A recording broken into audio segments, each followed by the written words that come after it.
Hello, madlang people. Ito po, nililinisan ko po itong kainaro na madumi. Itong kanyang my first year. So, madumi na po siya. Hindi ko na po nalilinis. Tingnan niyo po, nung 1 month old siya, nung 2 months, 3 months, 4 months, 5 months, 6 months, 7, 8 months, 9 months, 10 months, 11 months, and 12 months. Ito po, napakabilis lang po ng panahon. Kasi ngayon po, dati baby lang siya. Ngayon, daycare na siya. Napakabilis lang po ng panahon. Napakabilis po ng panahon. Tingnan nyo po, nung 1 month old siya, 2 months old. Ang taba-taba din po niya. Lalo na po nakakatuwa yung 7 months niya. Enero, 8 months, 9 months, 10. Meron din po nito si Jello. Kaso, nadun po sa malaki naman. Malaki po siya na frame. Hindi ko po napagawa sa ganito. Ano po siya, naka-picture po din po siya lahat. Para po pag tanda nila, makikita nila, wow, si Mami, may mga ginawa para sa amin.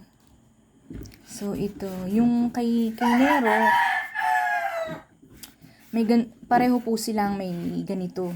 May mga 1 month old, 2 months old. Kaso yung pong kay Jello, ay wala na po ako mga video na yun. Compare po kay Nero, marami pa po akong video kay Nero. Kaya hindi ko po na-i-share. So, ito lang pong na-i-share ko kay Nero. Pareho po silang may ganito nung first month old niya, second month, hanggang 12 months po, 11 months. Yung nagmamansary po siya. Lahat po sila ay parehong may mga cake. So, napapansin niyo po, ang lagi ko lang binablog ay si Nero. Kaso si Nero, ay yun nga po, sabi ko nga kanina, sa phone ko, meron pa po siyang mga video. Tapos po, nung first birthday niya, may mga video po siya. Si Jello po, wala. Wala po akong gaanong video. Ginanap po kasi yun sa Batangas. Pati po yung binyag niya. Sa Batangas po kasi ginanap yun. Ito naman pong kay Nero ay dito sa Infanta. So, wala po akong gaanong picture ng binyagan at birthday yan ni Jello. Compare po nitong kay Nero. Marami po akong picture. Maki-picture po kasi ako. Doon po kasi sa Batangas, nagagalit yung asawa ko. Picture daw kay picture. Picture kay picture. Iba po kasi ang ano nila doon sa Batangas. Compare po dito sa Infanta. Doon po, pag may dumating na bisita, ay kain po kaagad pag may okasyon.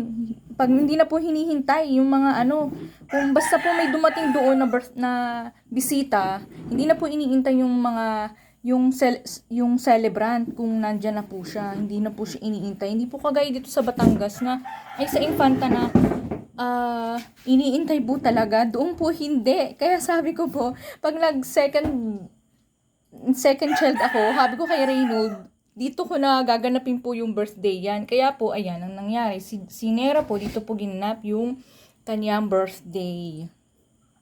So, ayan guys. Thank you for watching. Yun lang po ang na-share ko. Bye-bye.